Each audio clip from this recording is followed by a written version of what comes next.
Bismillahirrahmanirrahim. Assalamualaikum warahmatullahi wabarakatuh.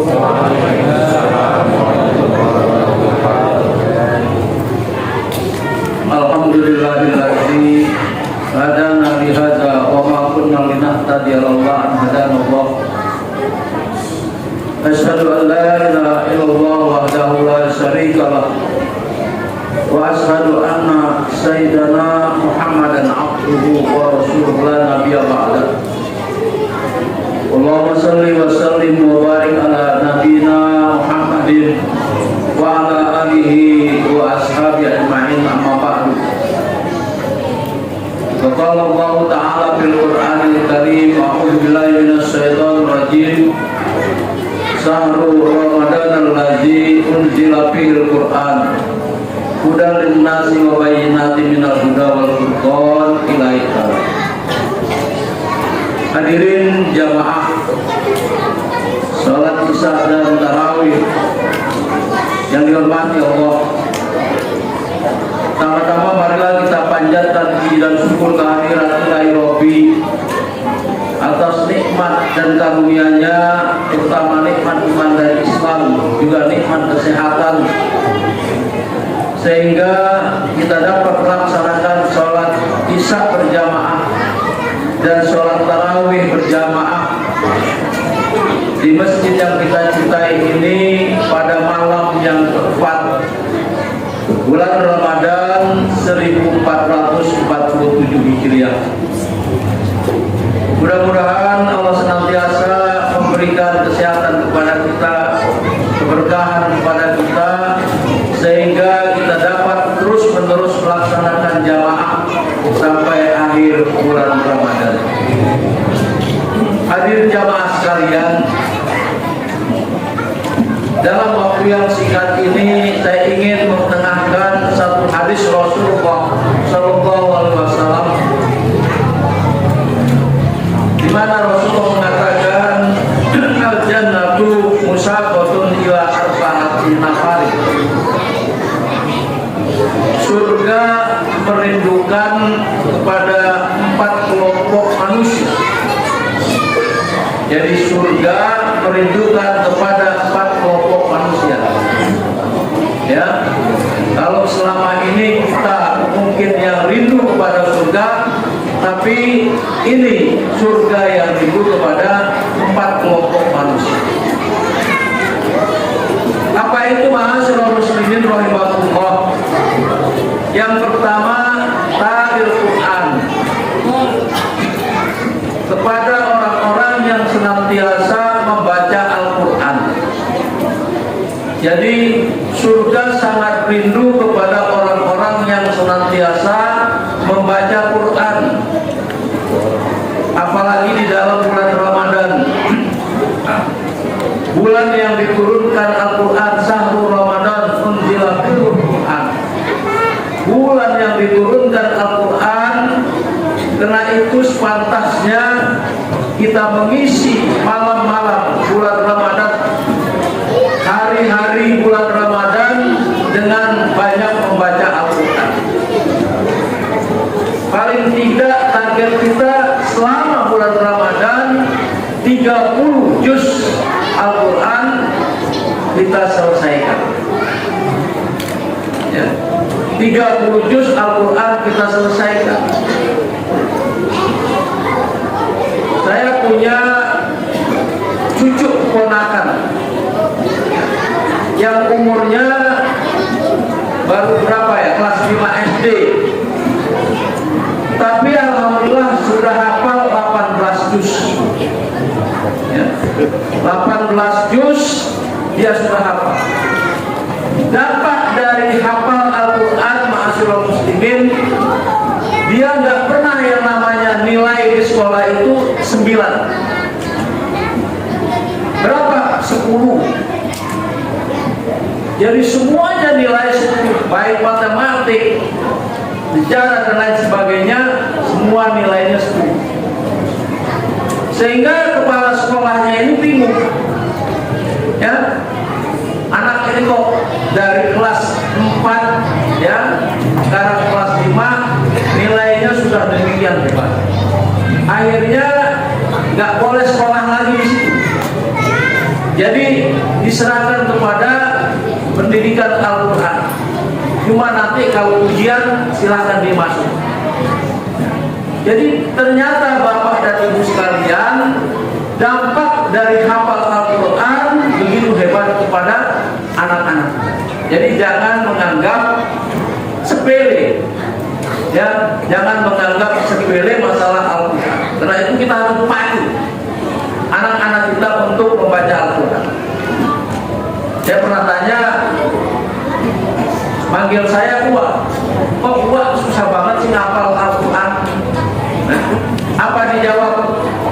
Uwa dari kecil udah makan mecin. Nah, kata dia, Uwa dari kecil udah makan penyedap mecin, makanya ngapalnya susah.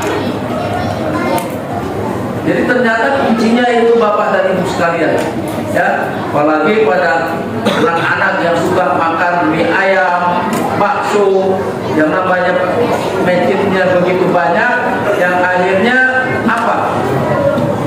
Ini otaknya kurang jalan. Nah, karena itu Bapak dan Ibu sekalian, mari kita baca, kita giatkan diri kita untuk membaca Al-Quran. Kata Rasulullah, man qara'a al-Qur'an wa huwa fi sholati kana lahu bi kulli harfin mi'ati khamsah.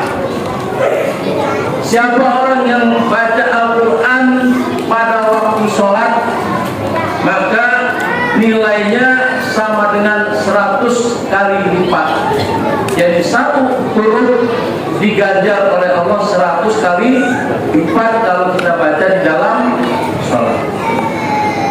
Wa man qara'a al-Qur'an fi khairi sholah ala wudu'in falahu bi kulli harfin khamsun wa isruna hasanah. Kalau dia membaca di luar Quran, di luar sholat, tapi dia masih punya wudu, maka nilainya 50 apa faedah. Ya, kalau di dalam sholat 100, maka di luar sholat tapi dengan syarat dia masih punya wudu, nilainya 5. Misalnya alif lam mim 3 huruf kali 50 berarti 150. Syaratnya baca Quran dengan wudu. Wa man qara'a al-Qur'an ala ghairi wudu'in falahu asru hasan.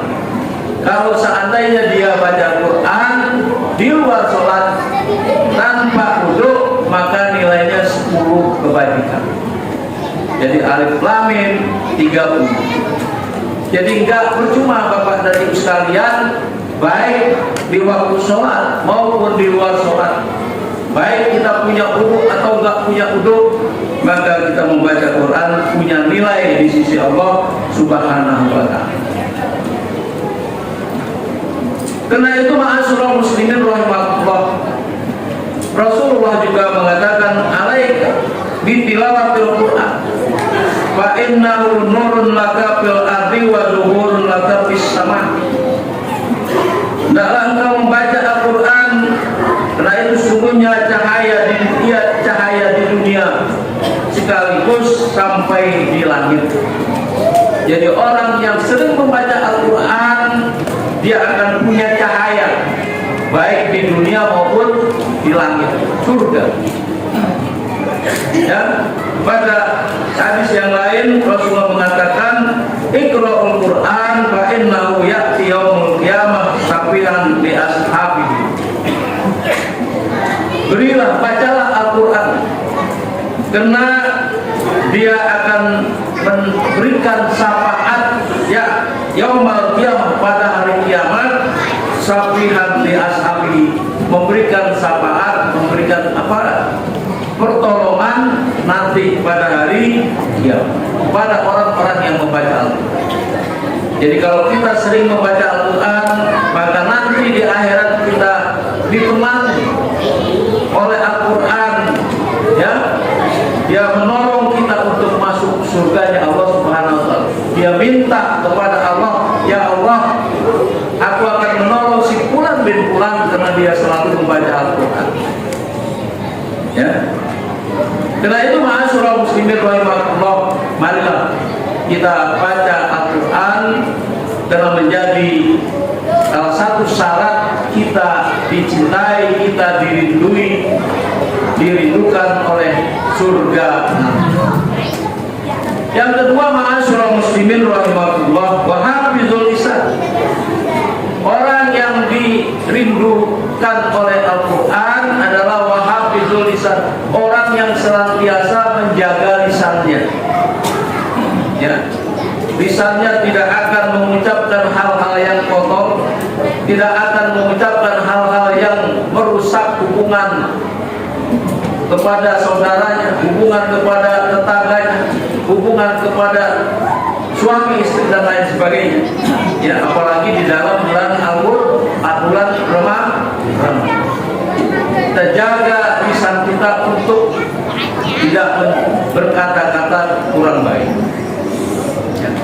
Nah, yang ketiga, ma'asyiral muslimin rahimakumullah, orang yang dirindukan oleh surga, wamud amil diamil, orang yang senantiasa memberikan makan kepada orang-orang yang lapar. Orang yang memberikan makan kepada orang yang lapar. Karena itu ma'asyiral muslimin, kalau di masjid ada program takjil, ya, sahur bersama, maka kita jangan ketinggalan, ikut memberikan sumbang sih. Ya, katakanlah dengan kolak 1 gelas saja, mudah-mudahan dimakan oleh yang takjil, itu sudah menambah. Ya. Apalagi dengan banyak kita bawa. Jadi karena itu jangan kita mengatakan masjid minta mulu. Nah, ya, jangan gitu.